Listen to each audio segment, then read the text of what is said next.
All my ops turn rap. All my niggas turn shooters. Shooters on the roof. On the internet, you ain't been a threat. You been stuck in a computer. Show me the proof. All my niggas turn shooters. All my niggas from the Uda. Welcome to the Uda. All my niggas from the Uda. All my niggas turn shooters. Uda, Uda. All my ops turn rap. All my niggas turn shooters. Shooters on the roof. On the internet, you ain't been a threat. You been stuck in a computer. Show me the proof. All my niggas turn shooters. All my niggas from the Uda. Welcome to the Uda. All of my niggas insane. They tryna catch a mistake. Young niggas putting in pain. It in the game. All my niggas from the Uda. All my niggas turn shooters. Uda, Uda. All my ops turn rap.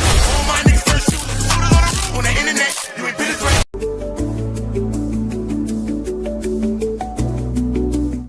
Let's get into it. You already know the vibes. You already know the vibes. Salute to everybody in the building. We back with another one. You already know what's going on. Frico or Rico, we don't know. If you do know, let us know in the chat. And if it's a Frico or Rico, does Diddy deserve time served? That's the question here. Diddy time served, motion document reading, 100 plus document. It's like, actually, the whole document is like 380 pages. I'm not even going to hold you. It's like 380 pages. But you know me, I'm going to try to knock this out as much as I can. Salute to everybody in the building. You already know. Salute to everybody that watched me during the trial. I will be back there October 3rd for the sentencing just to see what's going on. And we're going to wrap this up. And then after the trial, I got a lot of, you know what I mean? I think a lot of dope things that we need to get to that's centered around this trial and a lot of people that's involved with this trial. So salute to that. Salute to everybody. This is what we will be getting into today, though. You know what I mean? So salute to everybody. Everybody drop likes where y'all at. Everybody hit the polls. You know what I'm saying? Pause, you already know, but everybody hit the poll. Everybody drop a like and let us know what you're thinking. Y'all get in the comments. Let us know what you're thinking. I'll be pulling some things on the screen, but I am going to be reading. So just bear with me. I'm try to do a lot with y'all. You know what I mean? I know I've been chilling for a little minute, but we got to get to this. All right, cool. So as we can see, this is the document. I'm just going to scroll down the document like this. Let me just make sure y'all see it the right way. Boom. Yeah, I got y'all in full. Y'all really need to see me, right? Yeah, if y'all want to see me down here, I could do something like this. Maybe. All right, cool. But for now, we're just going to leave it be. We're just going to leave it be. All right, we're going to leave it be. I'm right here. Y'all just drop likes. All right, let's get to the document. All right, all right, so now we see the sentencing memorandum on the behalf of Sean Combs. His attorneys has put this together, and it's going to go down.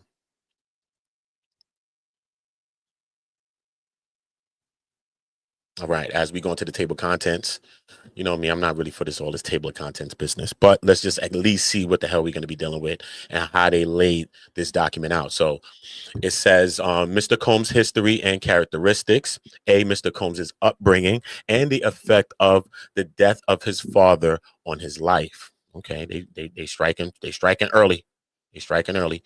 Mr. Combs' dedication to his family, Mr. Combs' career and his work history. Mr. Combs has created a family for his business, colleagues, and friends. Mr. Combs is dedicated to inspiring those around him and helping people believe in their own potential. We've heard of some of these things during the trial because his defense has brought these things up to say that everybody that was around him wasn't a victim. He brought the best out of people. You know what I mean? Many of the people that was working with him, even though some of the people was still saying, you know, it was like some wild conditions. So Mr. Combs's contributions to the community. Mr. Combs continues his positive community impact by inspiring and helping other MDC inmates. Mr. Combs's drug use history, medical history, and medical diagnosis before and during incarceration and are important to understanding Mr. Combs's life and past anger management issues. Mr. Combs's behavior has markedly improved while in treatment and under evaluation at the MDMC.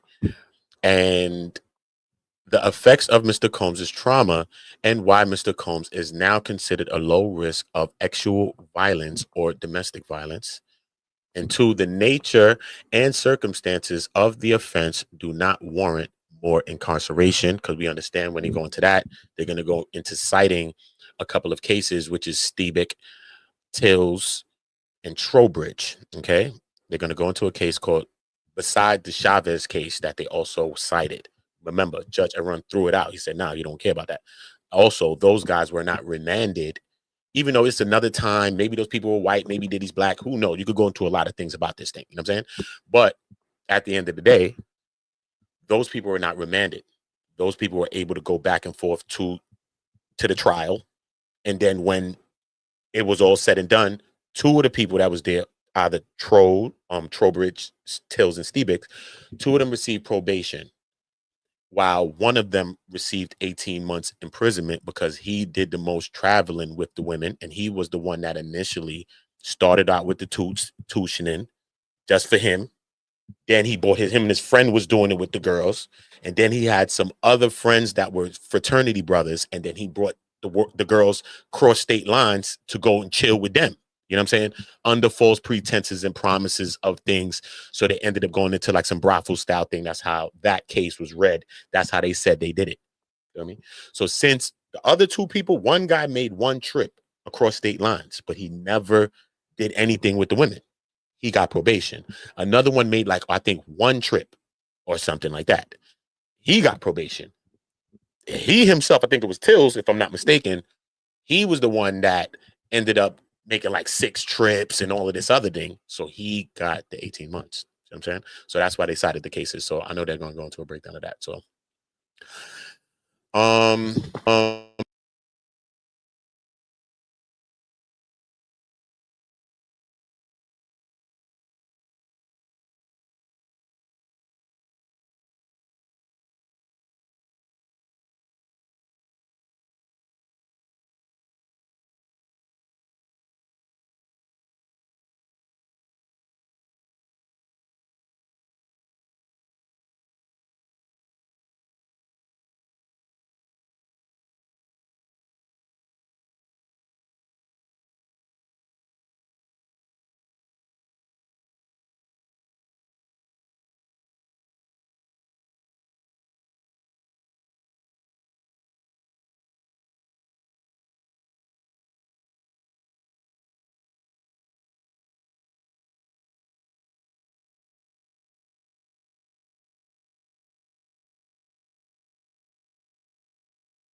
hold on. What happened to my mic? Hold up. Let me get my mic. See, I'm telling you, the devil is deviling. Devil is deviling. Hold up. Devil is deviling, and I'm not doing it. Hold up. Is we back or is we back? Let me get into my chat, bro. The devil trying to devil with us. Hold up. All right, cool. I just caught it. Is we back? Is we back on go, homie, or not? All right, cool. Chill. God said, come. I can't see. I'm reading on the next screen. God said, you know what? Pull back up on your ops, homie, and go see if they dropped. Right. So look, so since we back on go. Shout out to everybody in the chat. I see y'all all. Shout out. Listen, y'all gear up because we're gonna be at that trail. It's gonna be live and we're gonna be back. with the, you know what I mean? With the magnesians, homie. We're gonna be back outside with the magnetos. But look now. That's a big thing though. You see what I'm saying? It not to enhance sentencing. This is where I was at. So if you know, that's why we ain't missed nothing. So fuck it if I was mute. But look, this is where I'm stopping though, for real. Okay. But this is one F first. The jury rejected any notion of force, fraud, or coercion. We know that's a fact, right? Regardless of what we think about this case, whether people think Diddy's right or wrong, the jury did not believe Jane and Cassie to be you know what I mean? All of that. They didn't think that. You know what I'm saying? So at the end of the day, but when we talk about cases, even though you're acquitted of things in your case, right? You've been alleged of so many things, heinous things that's in your case, all right? Even though you've been acquitted of things, they can still bring that back. That's called relevant conduct. And when they bring that back to enhance your sentencing guidelines to say, look, bro, even though the jury found him innocent of this, let's not forget what this case was all about. Let's not forget about the two victims here. Let's not forget he's not all the way innocent, even though he beat those two. He still got the two shins here. So let us understand all of that. You feel me? This is what the prosecution is going to be pushing for. So they're saying, listen, based on, I've never heard this one. I got to hear it. Something that no relevant conduct should be brought up. I think that's going to be far and beyond, bro. They're bringing that back up. So we're not going to do that. Okay. We're going to leave that to Beaver. Leave it be. The court cannot rely on acquitted conduct. See what I said? The court cannot rely on acquitted conduct when determining Mr. Combs's guideline range, but they are, bro. They are, because listen about this case. Remember, this case was supposed to be an actual case, right? It's supposed to be an actual case, right? But they kind of tried it like a D-rug, you know, D-rugs, like a D-rug RICO, like, you know, when they run down on people that's selling birds and bricks and all the other stuff. Yeah, they ran down on it like it's like a D-rug RICO. But this is it's a FRICO, homie. They ran down on it like a D-rug RICO, right? But then they tried it. When they tried it, you didn't really hear. Remember, we was all waiting to hear the other thing, the lace baby oils. And remember, son, don't ever forget about this, bro. Think about this for real, right? We never got none of that, right? So when they're trying it, though, it was a domestic thing, though, because that's all we was hearing. It's just the domestics, the violence, the D-rug use, the violence. Besides the FO, the oil ups, and the Astro Glass slip and slide. Besides the Astro Glass slip and slides. You know what I'm saying? This is what it was about. It was really about the abuse, right? Some of the things that's based on his abuse is the reason why the judge Arun didn't even give him bail. This is some of the pretenses of why he didn't give him bail. He said, based on you and y'all defense admitting alone. Remember, Diddy defense was saying, yo, if this was about domestic violence, we'd put our hands up. So I'm like, what? So why people ain't charging the way they're supposed to charge it, right? They want to go swing for the fence with a RICO. Did they really believe in potential victims? Don't know. You know what I'm saying? But Diddy people said, yo, we put our hands up. So they said, since you're going to put your hands up, bro, okay, based on what you was just going to put your hands up to alone, bro, it's reasons alone why you shouldn't even get bail. Boom. That's what Judge Arun said. Based on the things that's in the case. Remember, he only been got found guilty of what? 2 shin, homie. 2 times. Casanova 2 times. 2 times, bro. He only got, you know what I mean? So why is the judge mentioning the violence then? Why? Why is the judge mentioning the violence in the case if he got acquitted of all the trafficking, the whole thing, the RICO, the freak? He beat the whole thing. Besides the 2 Tushin things, I'm just saying. So why would the judge mention the abuse and the violences that he was doing and displaying? Because that's all conduct that's relevant to this case, bro. People done testified in this court to things that you was doing, and you done admitted yourself to things that you done did through your attorneys, bro. See what I'm saying? So this is what this shit is about. So they're making, so Diddy's team right now is swinging straight for the fences right now. Straight cheese, bro. I don't know if it's going to go this way, bro. But they are swinging for the fences, bro. They are. So shout out to his lawyer team, bro. Because they damn sure doing their thing, bro. He's swinging, bro. That's all I can say. Yeah. Hold up. All right. They said enhancing Mr. Combs' sentence in any way based on acquitted conduct would raise serious constitutional and fairness concerns. 6th Amendment problems, 5th Amendment problems, due process problems, 5th Amendment double jeopardy problems, and unfairness.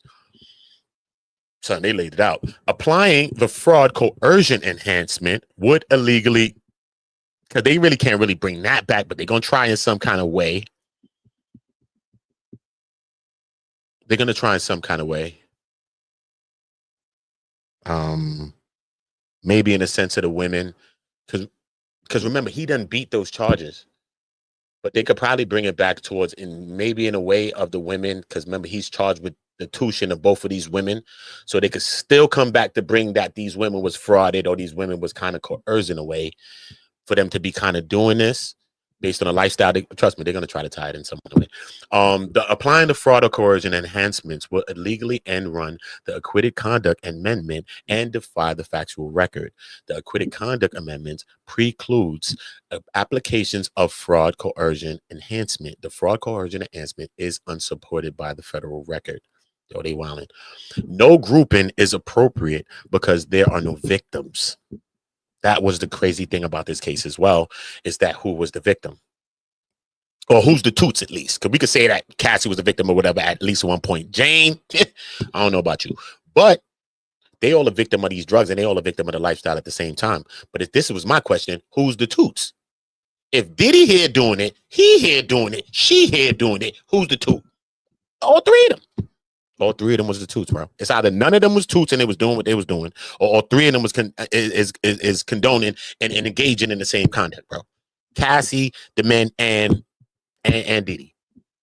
And they never called the men toots. So I don't know. No role enhancement is warranted. Mr. Combs was not a leader or an organizer. The way it laid out, because Diddy most definitely, you know what I mean? The women was the ones setting it up. This is why Clinton Howard, what's his name, right? He's coming out to say, nah, you was the one that was paying me. Like the men was saying, I was really getting paid from you, or the women, maybe Jane, you was paying me. So this is where it kind of opens up a gate for Cassie to be sued, because you was the one paying me. You was the one doing this, regardless of Diddy being here. I done contracted or whatever the case. This with you. So this is that little loophole there, is that Diddy wasn't really paying them and they was getting paid by the women. So that's like a little loophole there, right? Because, you know, one point Cassie said, Diddy, I'm so horny. I need you right now. Swift, oh, Jesus, I need you, Diddy. Cassie, you know it's true. Don't lie. Right? Diddy hit her back and said, Joe, you horny? Who you calling? Set it up. She hit him back like, bro, what are you talking about? I don't want to call nobody. Set up what, bro? I want you right now. Diddy said, bro, who you calling? Ghostbusters? Yo, Diddy is dangerous, bro. Yo, Diddy's dangerous, yo. Yeah, shout out to everybody in the chat. Everybody slap that like button. Everybody hit the poll.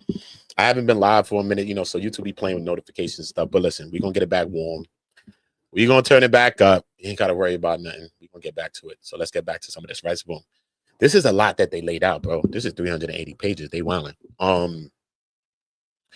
There were no participants within the meeting. Within the meaning of the guideline, the alleged criminality was not otherwise extensive. Mr. Combs is a qualifying 0-point offender. He has no past prior convictions or record. So that's that. You know what I'm saying? But yeah, hold on one second, though. Hold on one second. I'll be back for y'all. I'll be back for y'all. Y'all listen to something real quick, all right? Y'all listen to something real quick. Hold up. It's a lot to read, bro. It's a lot to read, man. It's a lot to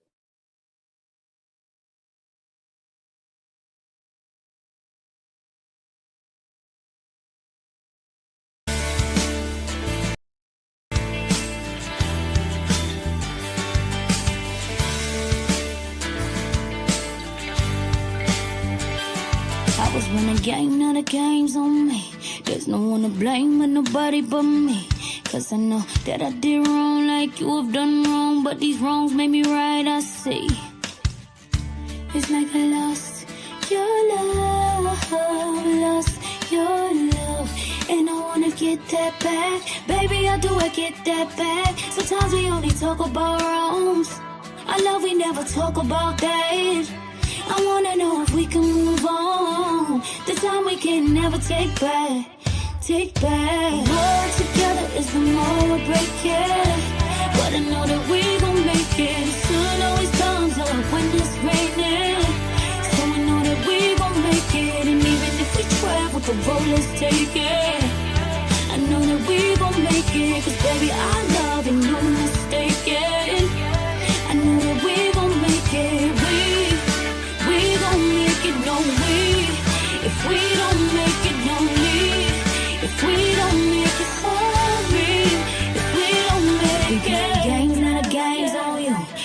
fell in love, but she don't love you. She gon' do you wrong like you done did me wrong. You gon' feel so bad, you gon' write a love song. But now I see you wanna make it right, make it right. I wanna be left in your arms. I'm sick of all these lonely nights. I know that you be doing me wrong. I wish that you could do me right. I love you, so I'm trying to move on. I miss it how it used to be tight, be tight. More together is the more yeah.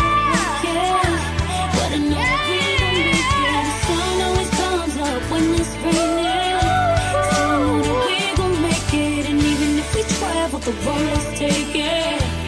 I know that we gon' make it. 'Cause baby, I love and I'm mistaken. I know that we gon' make it.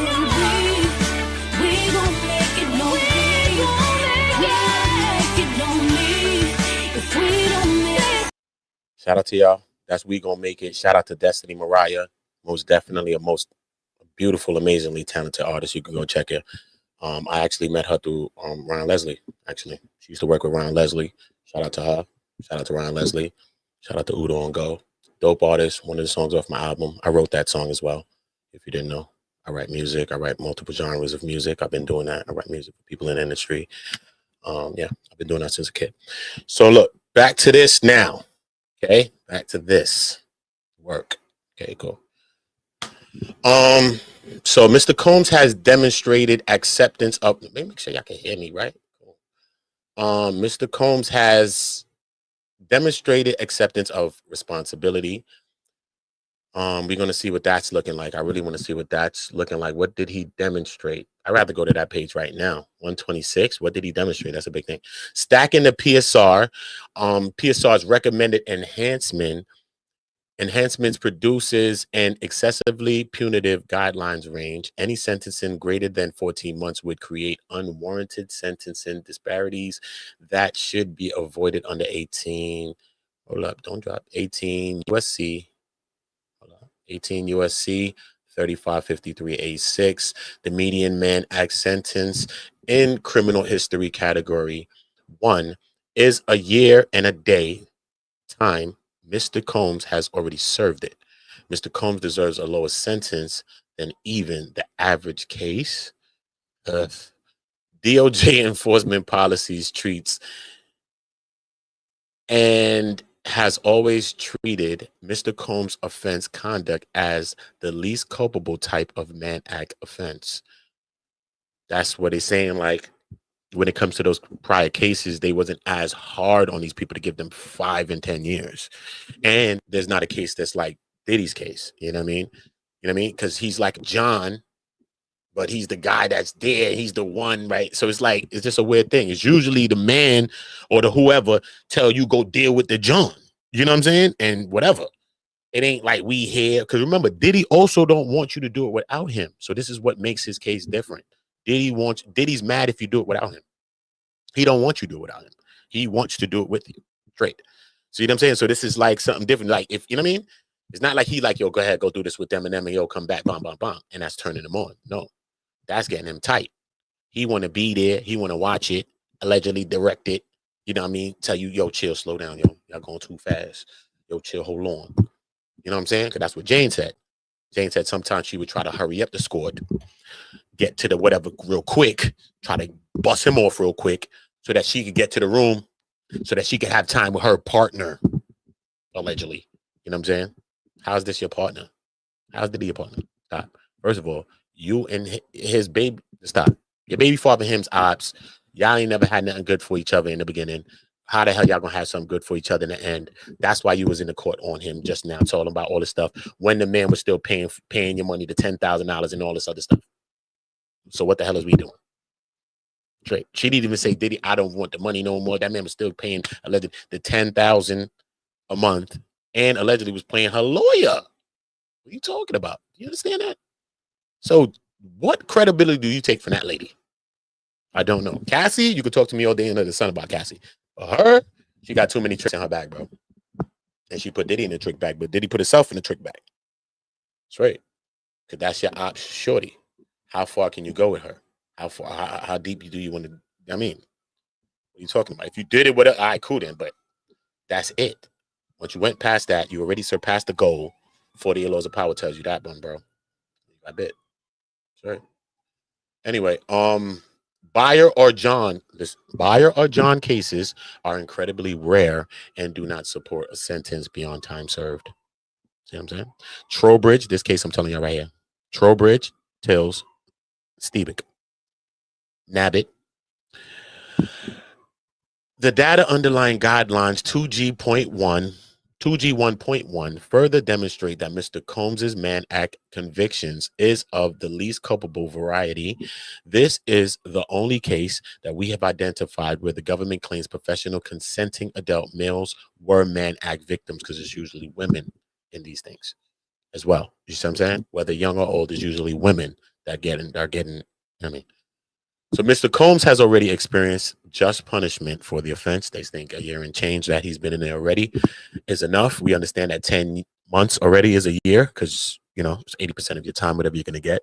So every year is like 10 months. So the other months go to your other months.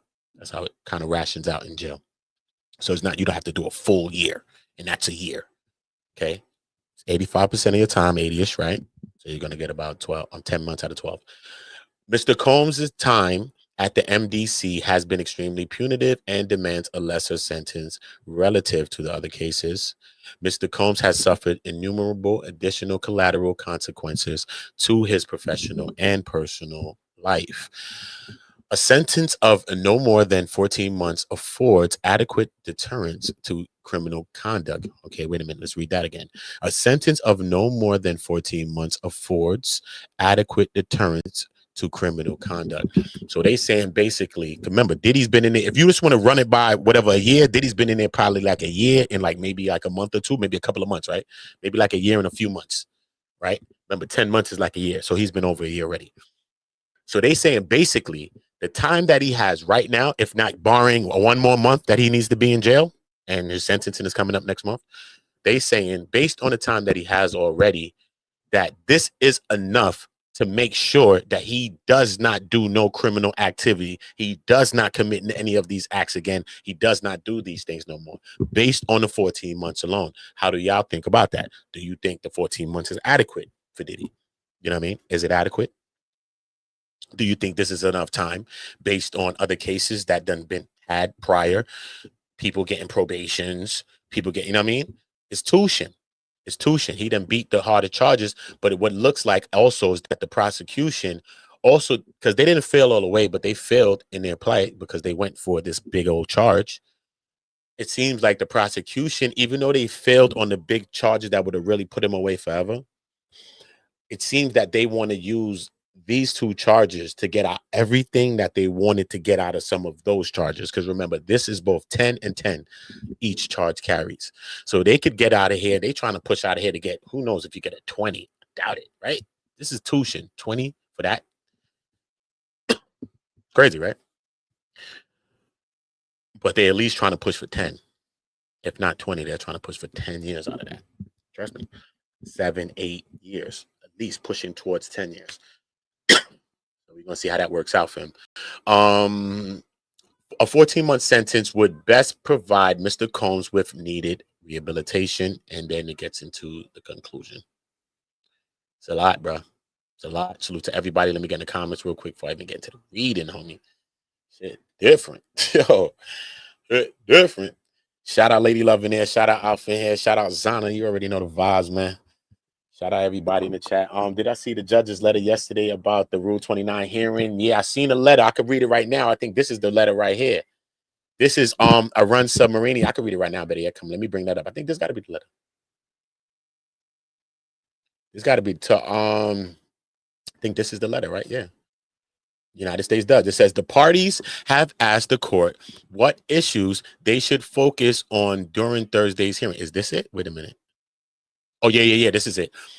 On Thursday's hearing on Combs's post-trial motions, in addition to any other issues the parties wish to bring up, the court would like the parties to address the following questions in response to this Rule 29. Does the government have any Supreme Court or Second Circuit case that has deemed a defendant's Rule 29 argument waived or forfeited in circumstances such as those presented in this case.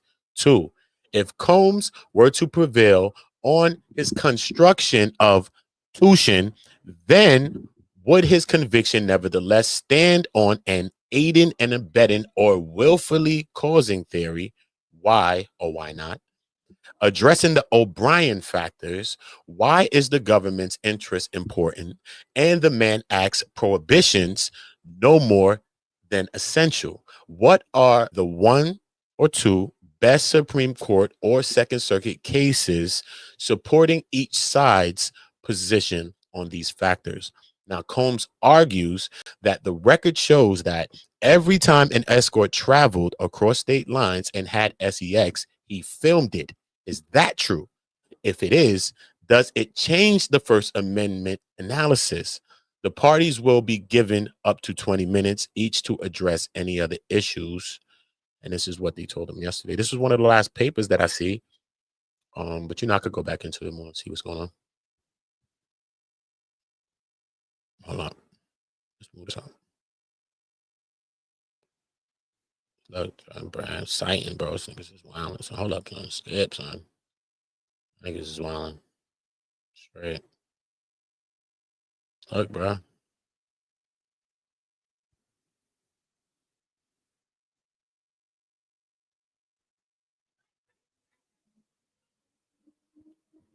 This is what we dealing with, bro. Look, son, what the hell going on, bro? Now, y'all lying. Y'all lying. What the fuck is that shit that drag? Is you stupid? The hell I look like? It's wilding, bro. I was not doing that all day. Hold up. I think I'm close to it now, though. Our introduction, cool. Shit, man. What page did I start on? 23. All right, cool. This is where we at. Let me get back to the chat, see what's going on here. This is where we at, y'all. Sony popped out. Shout out Sony. Harry in here. Pause on your name, homie, but it's all good, man. We all outside, man. It's all good. Man, Ray in the building. Chantel Spring, what up? Virgo in the building. Salute to everybody in the chat. Let me just big up a few of the people. So, I ain't been live in a minute too, man. 80 in the building. Salute. Afi in the building. Salute. Chat was moving. Chat moving. Okay. Mass off TV. That's what we talking about. Everybody in the building. Yeah, that's what I'm talking about. Shout out to all of y'all, man. Shout out to everybody. Gangster. Everybody make sure y'all dropping a like. Everybody slap the polls in any of the channels that you're at. You know what I mean? Just make sure y'all hitting the polls. Yeah. All right, cool. So this is, hold up. I got to, I maximize this. Okay. See, I got it like that. Boom. Feel me? All right, cool. Let me just get something. Take one pull. This is reading, homie. I learned to read from the Reading Rainbow. I can do anything. Way to look in a book. Reading Rainbow.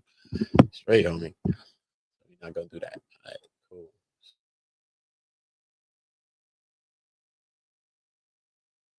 Y'all listen to something in the meantime. Exactly. I'll take this one pull. Sure.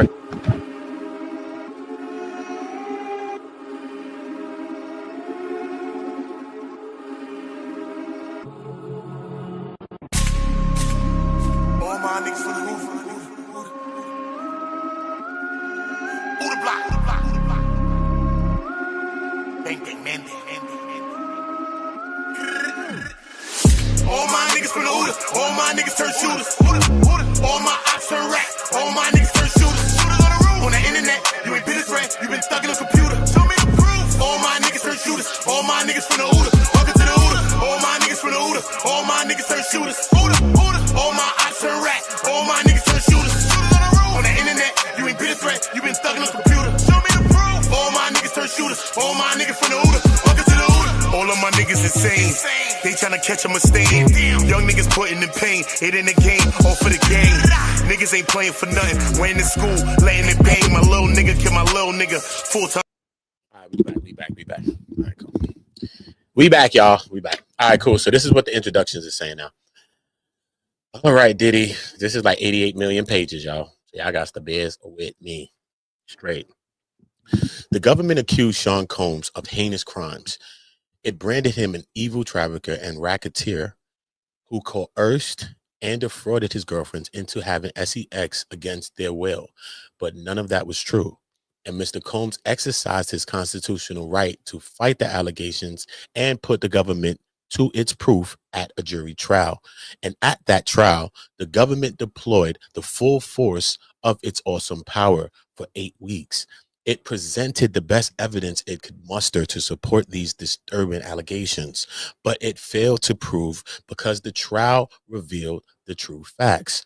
12 attentive jurors heard all the evidence. They heard the testimony of Mr. Combs's girlfriends. They saw thousands of text messages, emails, videos, and other documents about the relationships and events in question.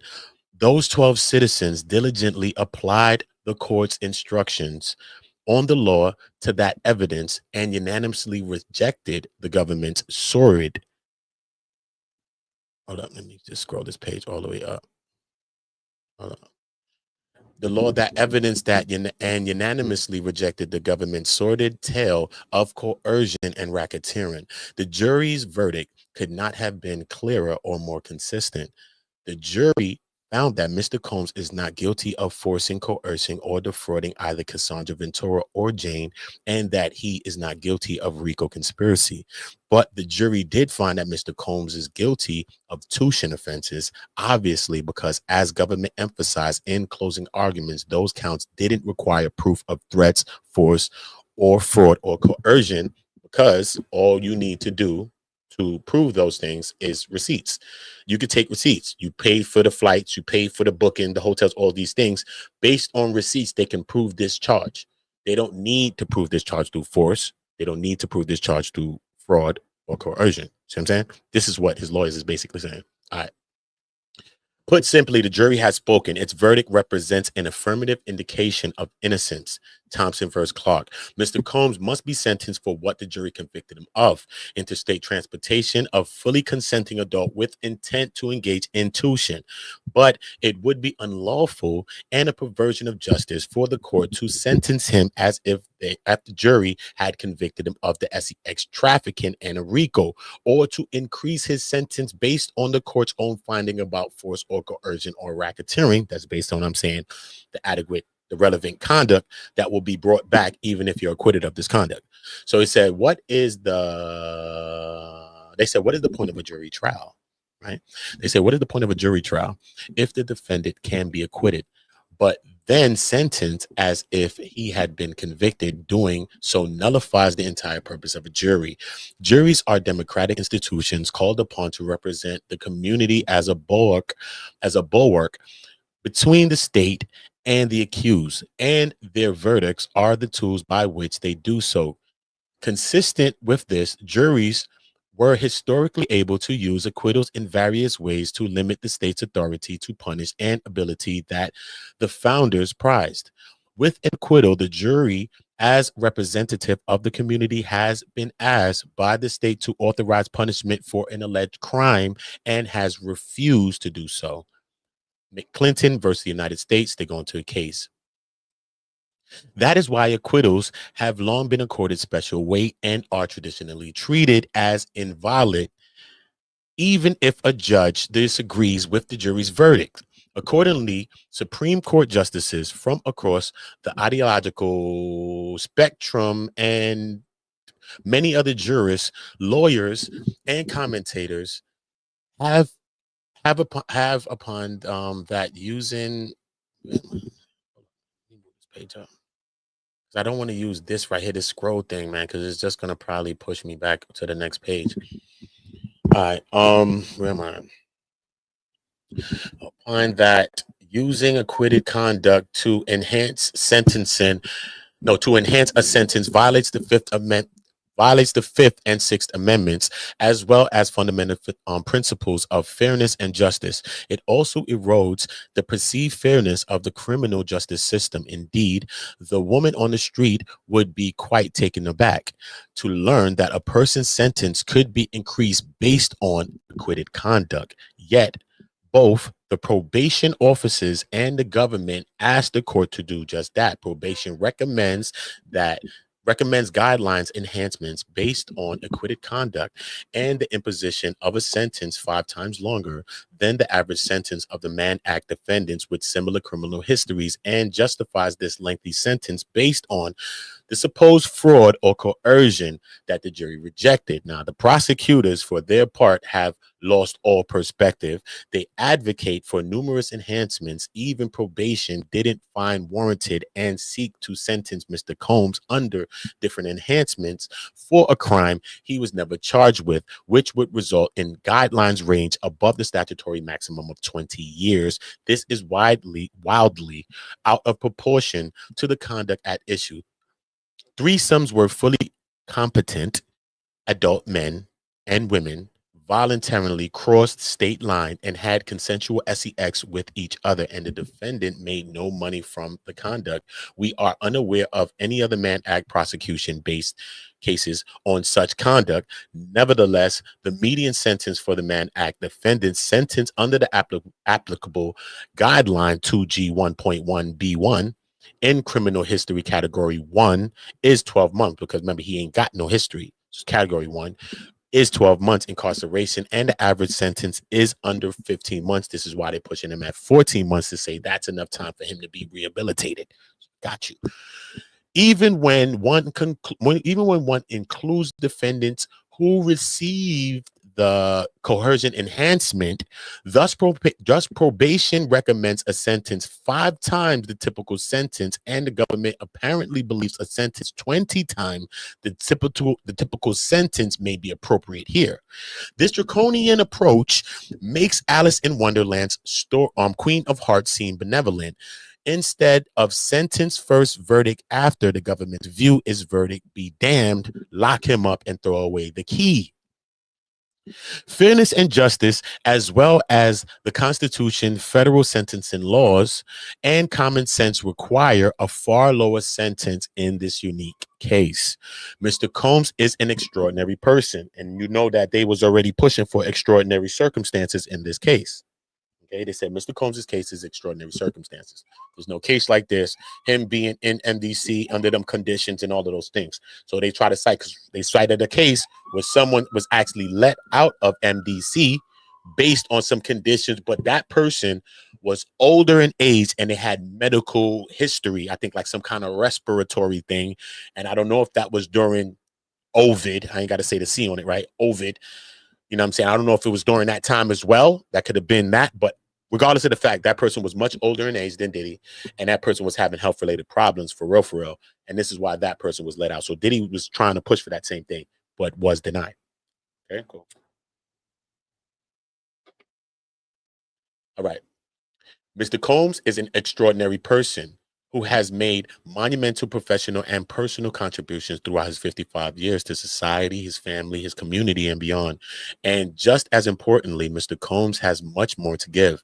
It will not serve any of the purposes of sentencing to keep him incarcerated and away from his elderly mother and 7 children, unable to contribute meaningfully to the community as he has done throughout his adult life. Although his father was unalived on the streets of Manhattan when he was just 3 years old, Mr. Combs pursued a life of hard work, love, family, and faith. He went on to Howard University, entered to the world of entertainment in New York City, built extraordinary businesses, and created a new culture and image for Black Americans, which had a lasting impact on music, fashion, and other industries throughout the world. Along the way, he empowered and inspired generations. At the same time, he nourished growing a family and community, becoming a father and a father figure to those that needed him. He dedicated substantial energy, resources, and passion to charitable work and made personal sacrifices for others so that they too could thrive. It was not easy. and Mr. Combs overcame substantial obstacles. He lost many loved ones, including his father, his best friend, Christopher Wallace, professionally known as Notorious Big, as well as the love of his life and the mother of his 4 children, Kim Porter, and most recently his mentor, Andre Harrell. Now, these events were devastating, and for decades, Mr. Combs has struggled with serious substance abuse issues, anger and anxiety, and other flaws that he did not properly and professionally address until his incarceration last year. Now, in that respect, Mr. Combs' near 13-month in prison has been life-changing, productive, and a testament to his desire to return to his family and community and lead the best life possible. He has taken the time to achieve necessary rehabilitation from day one at MDC, including getting clean of all substances. And while he and his doctors have worked productively with all the available therapeutic tools at MDC and made significant progress, his doctors all agree that the next step in Mr. Combs' treatment is to ensure that the changes he has made last a lifetime, requires therapy that can only effectively be provided outside the walls of prison, which makes sense. They're going to treat you in there, but are you really getting a real psychological treatment in prison? You're not. So let's not say that we are. You're not. Trust me. And people in prison don't want to go to, they don't want to do their job.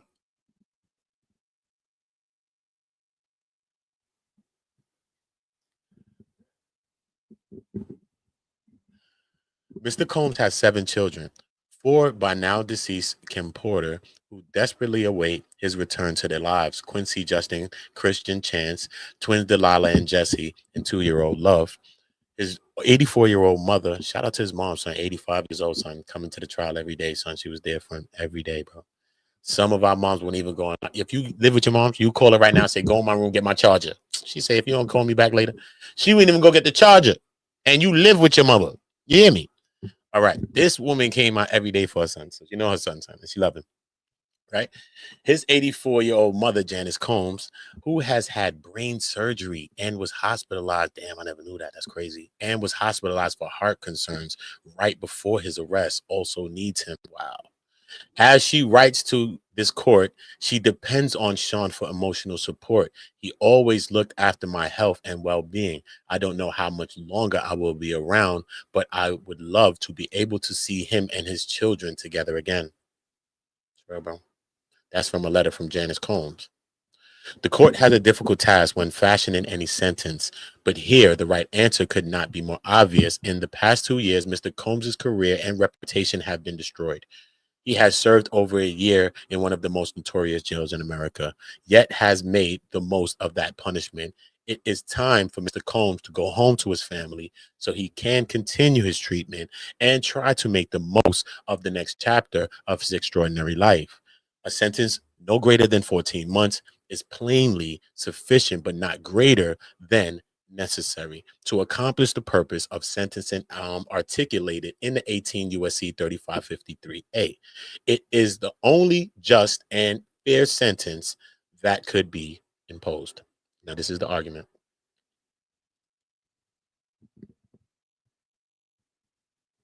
Shout out to y'all. Let me check on the chat because I can't see that, y'all. As you can see, I can't see that. Just do a quick read with this.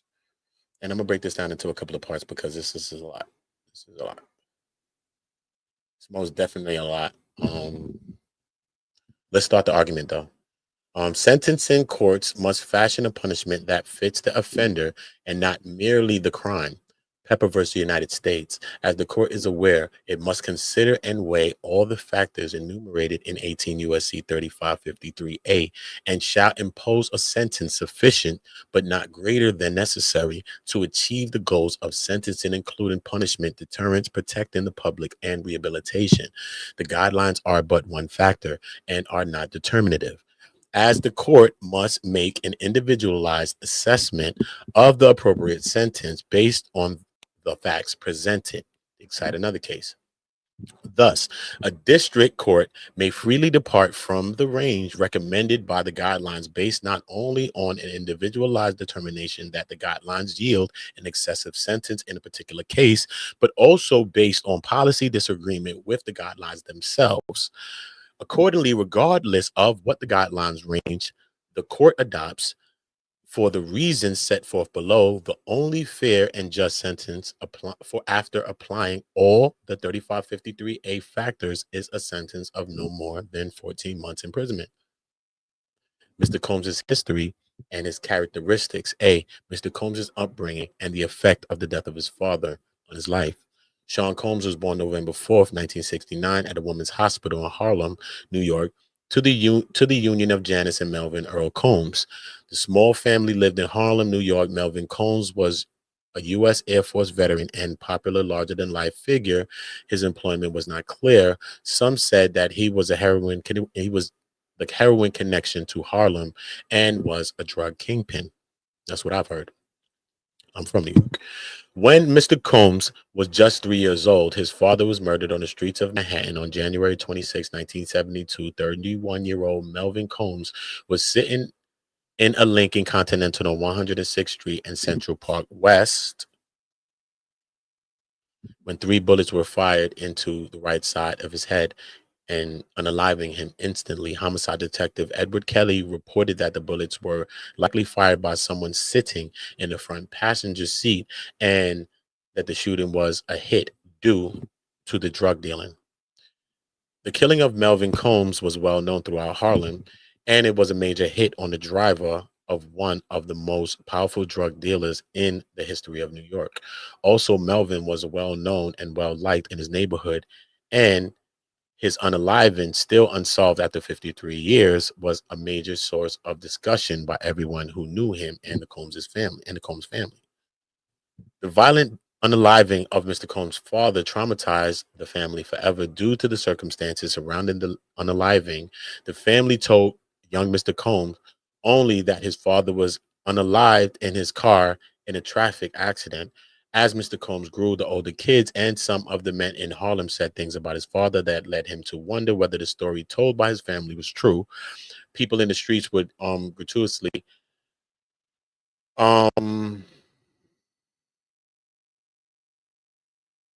no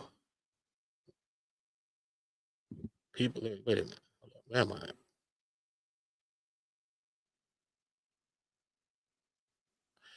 Okay, his father's definitely not an accident. Do we want to go through all this fluff of the life? Or do we want to get into what the hell happening with this case? Diddy, we will see the documentary, homie. What happened when you was a youth? You know what I'm saying? I'm just saying, y'all. Y'all want the youths? Y'all into that? Where am I? Hold up. Where am I? Where the hell is I at? Listen, y'all. Is we going back to 1973 on this? Or do we want to know what the hell's going on right now? I think we're going to skip some of this, bro. It's 80, 100 pages. We're not doing this on Jesus Christ feet. Misha Mack. Shout out my girl Misha Mack in the building. Listen. Let me see, man. Are we really getting to this nigga life, man? Hold up, bro. Hold on, bro. Let me just see something. Let me just skim. Hold up. And we know his pops was unalived. We get it. His mom drove a school bus. That's good things to know. You know what I mean? If y'all want to know his life, you know what I'm saying? It's a good thing that I ain't know none of this. So I really don't want to skip it because I ain't going to go back and read this. Straight, I'm really not. Let me just try to read as much of it as good. Mrs. Combs raised Mr. Combs as a single mother while she was also caring for her elderly ailing mother. She worked 3 jobs to provide him with a good education. Letter of Janice Combs. She drove a school bus actually, during mornings and afternoon hours on the weekdays, worked at the United Cerebral Palsy home in the evening caring for patients, and worked on the weekends as a salesperson in a clothing store. As strong and capable as Miss Combs is, it is difficult, if not impossible, for her to keep the trauma and fear of having one's husband unalived in the same neighborhood in which the family continued to live. And we still on with Diddy. Okay, so we just gonna skim. A brother passed away due to D-Rug overdose, and he left behind a daughter, Keisha, who became an orphan. Miss Combs took Keisha in to prevent her from going into foster care. Cool. She was extra protective of Diddy. Strong belief in God, religion, faith, and redemption. At the age of 10, he became a parish at the parish boy. Nah, we ain't doing that. Son, we going back to when he became the parish at the age of 10. Nah. Chill, chill, chill. Chill, Diddy. Chill, chill, chill. Chill, you gotta skip this. All of this. It gotta be skipped. I'm sorry. I'm sorry. 2014, 27 years after sitting in the library with the microfilm, Combs was back at Howard University delivering the school's 146 commencement address. Okay. This is what he said. Let's read what he said. My world was changed here at Howard. On my second day of school, I learned something that would change the course of my life forever. I don't talk about this often. I was raised by a single mother. My dad, Mr. Melvin Combs, died when I was 3 years old. There was something about that didn't feel right. There was something in my soul that was telling me otherwise. So as soon as I got here, I went to the library and I did some research. I used the microfilm I found and I searched all the newspapers. When I typed in my father's name and the day he died, I read in the Amsterdam News that he had been unalived in a drug deal gone bad. Right there in that library, I realized that there was nothing more important than family. So that's him talking about the death of his pops. So we already know. We already know.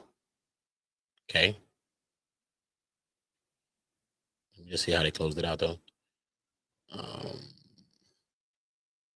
his world changed because he finally learned about the truth about his father, the trauma of losing his father, not being able to talk about what happened to him, and finally learning years later that he was unalive, never left Sean Combs. However, did exactly what he said he would do at Howard University commencement speech. He put his family first and was the best father and son and brother he knew how to be. Mr. Combs' dedication. Where we at right now? Where we at? 57 minutes is cool on this rate. I'm gonna start another one. I'm gonna break these down to the piece, man. I'm gonna do them in an hour. Hour reads, bang. I'm gonna do another one. Shout out to everybody. Just make sure y'all dropping likes on the way in. Make sure y'all most definitely are subscribing to the channel, hitting the notification bells, putting them all on. As you can see, YouTube's playing games with the notifications. Don't care. But make sure you're notified. Make sure y'all all hit notified. Unsubscribe, subscribe back, hit notified. Make sure you get the notifications because people are messaging me, and that's what they told me they did, and they're receiving my notifications now. So I'm gonna tell y'all the same thing. Shout out to everybody that popped up in the chat. Shout out to all my people, all the gang.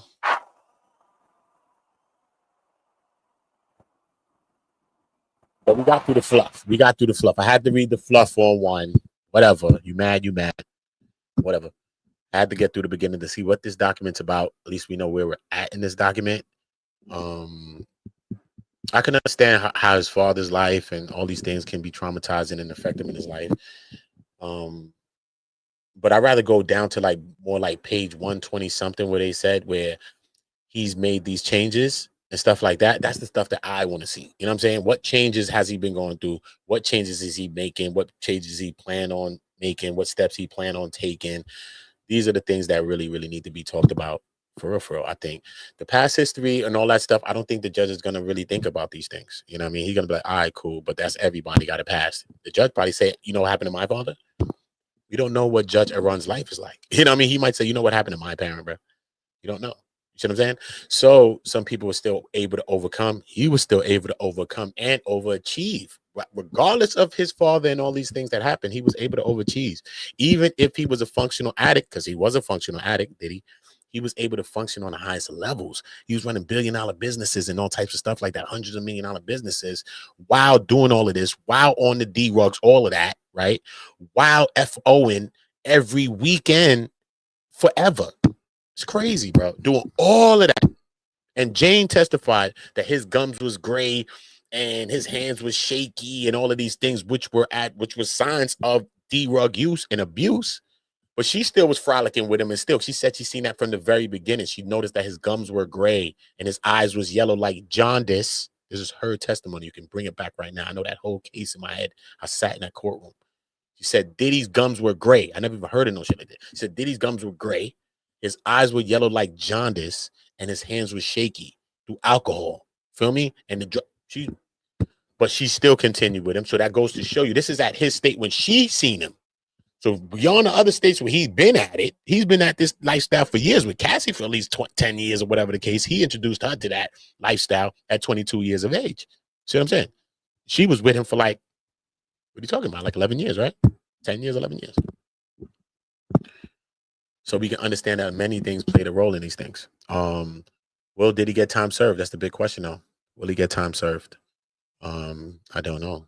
I really, really don't know, to tell you the truth. But I am going to do another video. Gangster. I am going to do that. Make sure y'all subscribe to my people.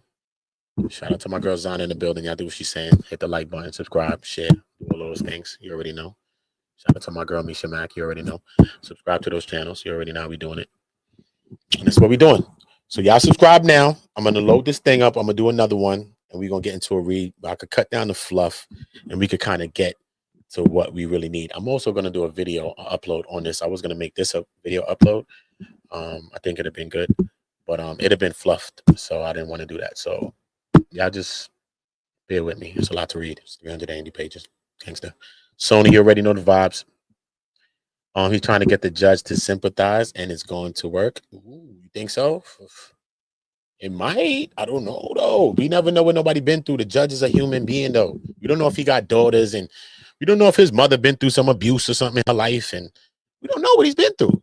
So like, yo, bro, because he got people in his ear, too. Remember, the judge tells you and tells us that we can't speak about it. I still say Jane's name is Jane, even though we all know who Jane is. That's how much I respect the judge shit. You know what I'm saying? I still call her Jane, bro, all the time. I never called her by her real name. Straight, bro.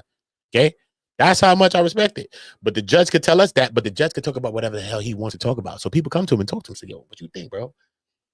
Imagine family members, imagine people coming to him and friends like, yo, bro, what do you think, bro? Yo, gonna let him get away with this? But you know, imagine people's in his ear saying things like that, bro. Imagine, because remember, we're just human. We're keeping it real to many things in life. Sometimes we keeping it real to other things and other people more than we keeping it to ourselves. So let's keep it real, bro. What kind of person is he? We don't know what he's been through. We don't know what type of, you know what I'm saying? Come on. We know some of the people that's the most insecure people want to get the most strongest positions in life, like a judge. You want to be an officer now. You want to be this person because you ain't never been that person sometimes. You know, a lot of times that's why they be overextending with the power, right? Come on, bro. Keep it real. Keep it real. Some people never had the power. Some people just do it because they want to do it. They're in their family. They like to do shit. There's many reasons why people do things, but a lot of time people are insecure in life, and then they want to find positions of power so that they can be in a position to boss people around or be in that position where everybody got to listen to them or be around them because they've never been that person in life. So we don't know what characteristics, what personality traits that the judge has. We don't know what he's been through in his life, his past, because all of those things are going to come into this. Straight. It would be wrong, like they say in some ways, based on some cases, for Diddy to get sentenced in this way and that way. This is based on the defense, not based on what I'm saying. This is based on what the defense saying.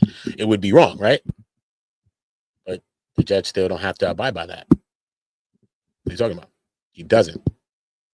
He watched the case like the jury watched the case. He has his own take on this case. He has his own take, regardless of who thought what. Because he right now could think, and the jury got this case wrong, man. He really was guilty of all of this. You know, the judge could think like that. So what do you mean? So the question is, so to me, I think the prosecution is trying to get out everything that they didn't get out of the other charges that he was acquitted of. They're trying to get them out of these two charges, and they're going to try to get pushed for like a 20 or a 10 or more time, right? But what do you think he's going to get? Do you think he deserves more time than 14 months? We haven't gone into everything yet, but we went into the beginning, some of the grounds of why they feel 14 months is adequate, right? Time for him to be serving and for him to be rehabilitated by now in 14 months. You know, based on the charges, though. Based on the charges, not what he was alleged, just based on the charges, it's tuition. If you had a homegirl, a sister, or brother that was caught up on some tuition, they was doing it too with them and all this weirdo. You're like, what? You'd have probably said freedom, bro. Come on, stop. Did they force them? Remember, the jury said they ain't forced nobody. The jury said he ain't forced nobody, bro. The jury said that. He didn't coerce nobody. He didn't fraud nobody. You see what I'm saying? So based on that, if you had a friend or someone that was in a situation like this, and they was just there for tuition, minus the other things that ever was there, it's not there. They did caught up on some tuition. They was having some actual thing with their relation with their partner, and they was bringing some other third party in, which a lot of people are doing, especially in that industry. So that means a lot of people are guilty of this thing. So that means that Diddy's just the first, and it's going to be many people that's going to be caught up in fricos now, obviously, because Diddy can't be the only one. People are bringing people across lines to do sex. What are you talking about, bro? It's mad people doing that. Regular people. The you and me's of the world is regular people fly out. Yo, we flying you in. What are you talking about? All that fly out culture. We in a fly out culture. Women trying to be flued out and all this other stuff. This is where we're at in this culture, you know. People want to be flued out and all this other stuff. We seeing people flying out going wrong. People getting left at airports. Keep people getting stuck in hotels and all type of shit. We done seen that on YouTube, TikTok, Instagram, and everything. But we're in a fly out culture. So now we got to be very careful in this world right now with this fly out culture based on this case right there alone. It's brought another awareness. It's brought another attention to this fly out culture, bro. Because you could, everything, you got the pretenses. Yo, listen, now when you come through, it's going to be cool. Nah, I'm going to bring you here. Nah, I'm going to buy you some shit and all that. Bum, bum, bum, bum, bum. Mad promises, which is the fraud, because you ain't going to do it. Yeah. Then the other shit, you probably get somebody, right? It don't have to be that it happened. Imagine a person just saying that is that you do this and you're doing this and you did this. Right? People can lie on people. I'm just saying, though. You did the flying out, though. The receipts is here, though. The receipts is there. They got text messages saying you promised. Boom, boom, boom, boom, boom. So even though we don't know the particulars of what happened in the room, around it, it could look fishy for you, bro. Right? You flew it out. You got the messages. Nah, you promised it. Did you receive it? Nope. She never received the thing. Remember? Because I promised her. Played the. Then you can say probably, yo, I mean, I did it with him. He made me do it under false pretenses, and you know what I mean? And he told me I was gonna. No, bro. You can find yourself in a freako, bro. You know what I'm saying? Basically, what they was also trying to do with this Diddy case was they was trying to say, like, if we're past, like, let's say we're in the room, right? Listen, let's say we in the room, right? And I pass you like I pass you the D rugs or whatever. I pass you the, you know what I mean, the D rugs. That's distribution. So we also distributing, bro. You didn't distribute nothing, bro. Y'all here. Y'all like to smoke weed, drink, and do what y'all doing, bro. Y'all pop E's and shit. That's what y'all be doing, bro. See what I'm saying? You give her the ill pay. You give her the pilly, whatever. Now you done distributed. It don't matter the amount. You done distributed the work to her, plus